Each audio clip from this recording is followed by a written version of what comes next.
எனக்கு மிகவும் அன்பான நண்பு சகோதர சகோதரிகளை உங்களை பார்ப்பது அதிக மகிழ்ச்சி அடைகிறேன். மாறாத ஆண்டவர் இந்த நாள் முழுதும் உங்களை ஆச்சரியமாய் நடத்துவாராக. இந்த நாளை கர்த்தர் நமக்கு ஆசீர்வாதமாக்கி தரும்படிக்கு கர்த்தர் நமக்கு கொடுத்திருக்கிற ஆசீர்வாதமான வாக்குத்தத்தம் வார்த்தை என்ன என்று பார்ப்போம். அது யோசுவா 3:7 சொல்லுகிறது, அவர்கள் கண்களுக்கு முன்பாக உன்னை மேன்மைப்படுத்துவேன். அவர்கள் கண்களுக்கு முன்பாக உன்னை மேன்மைப்படுத்துவேன். உன்னை துக்கப்படுத்தினுடைய கண்களுக்கு முன்பாக உன்னை மேன்மைப்படுத்துவேன். உன்னை வேதனைப்படுத்தினர்களுக்கு முன்பாக உன்னை மேன்மைப்படுத்துவேன். உன்னை அற்பமாய் நினைத்தவர்களுக்கு முன்பாக உன்னை மேன்மைப்படுத்துவேன். உன்னை துக்கப்படுத்தின ஜனங்களுக்கு முன்பாக மேன்மைப்படுத்துவேன். உன்னை தூக்கி வீசின ஜனங்களுக்கு முன்பாக உன்னை மேன்மைப்படுத்துவேன் என்று கர்த்தருடைய வார்த்தை திட்டமும் தெளிவுமாய் உங்களை தேடி வருகிறது. பிரியமானவர்களே, ஒருவேளை நீங்கள் யோசிக்கலாம், உங்களிடத்தில் இருக்கிற திறமையை, உங்களிடத்தில் இருக்கிற ஞானத்தை, உங்களிடத்தில் இருக்கிற எல்லா காரியத்தையும் சிலர் எடுத்துக்கொண்டு உங்களை ஒன்றுமில்லாமல் நிறுத்தி கொண்டிருக்கலாம். உங்களை ஒரு அற்பமான ஒரு பாத்திரமாய் யோசித்து கொண்டிருக்கலாம். யாரெல்லாம் உங்களை அப்படி நினைக்கிறார்களோ அவர்கள் எல்லாரையும் கர்த்தர் பத்திரமாய் பாதுகாக்க வேண்டும் என்று நீங்களும் நானும் ஜெபிக்க வேண்டும். என்னை அற்பமா நினைக்கிறாங்க பிரதர், அவங்கெல்லாம் நல்லா இருக்கட்டும், அவங்கள கர்த்தர் ஆசீர்வதிக்கட்டும், அவங்களுக்கு ஜுரம் வரக்கூடாது, எந்த வியாதியும் வரக்கூடாது. ஏன் தெரியுமா?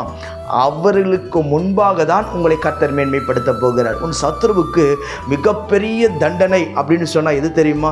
அடிப்பதோ கொல்லுவதோ அல்ல, அவர்களுக்கு முன்பாக நீங்கள் வாழ்ந்திருப்பது தான் அவர்களுக்கு கொடுக்கிற மிகப்பெரிய தண்டனை. அதை பார்த்து பார்த்து பார்த்து அவர்கள் சகிக்க முடியாதபடி துக்கித்து கொண்டிருப்பார்கள். காரணம் என்ன?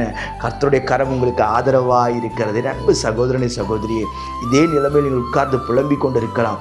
எப்பொழுது இந்த பிரச்சனைகள் எல்லாம் மாறும் என்று சொல்லி, எப்பொழுதும் என் தலை உயரும், எப்பொழுது என்னை மேன்மைப்படுத்துவார்கள், எப்பொழுது நான் உயர்வேன் என்று சொல்லி சில காரியங்களை நீங்கள் யோசிக்கலாம். இன்றைக்கும் ஆண்டவர் சொல்லுகிறார், அவர் உங்களை மேன்மைப்படுத்த அவர் போதுமானவராக இருக்கிறார். எல்லா சத்துருக்களுக்கும் மத்தியிலே அவர் உங்களை மேன்மைப்படுத்துவார். கர்த்தருடைய கரம் உங்களை நிறைவாய் ஆசீர்வதிக்கும். கர்த்தர் நம்மை மேன்மைப்படுத்த வேண்டுமே ஆனால் நீங்களும் நானும் செய்ய வேண்டிய ஒரு காரியம் என்ன என்று பார்ப்போம். நீதிமொழிகள் 18:12 சொல்கிறது, மேன்மைக்கு முன்னானது தாழ்மை என்று சொல்லி. மேன்மைக்கு முன்னானது தாழ்மை.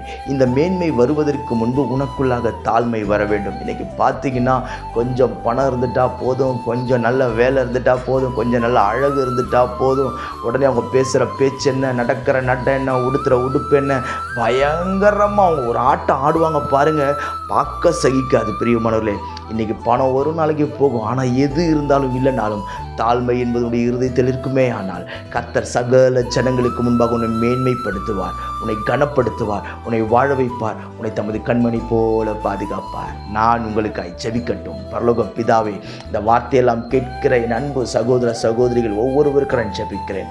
ஆண்டவரை மேன்மைப்படுத்தி நிலை நிறுத்தும். சகல கட்டுகளும் அறுக்கப்பட்டு போவதாக.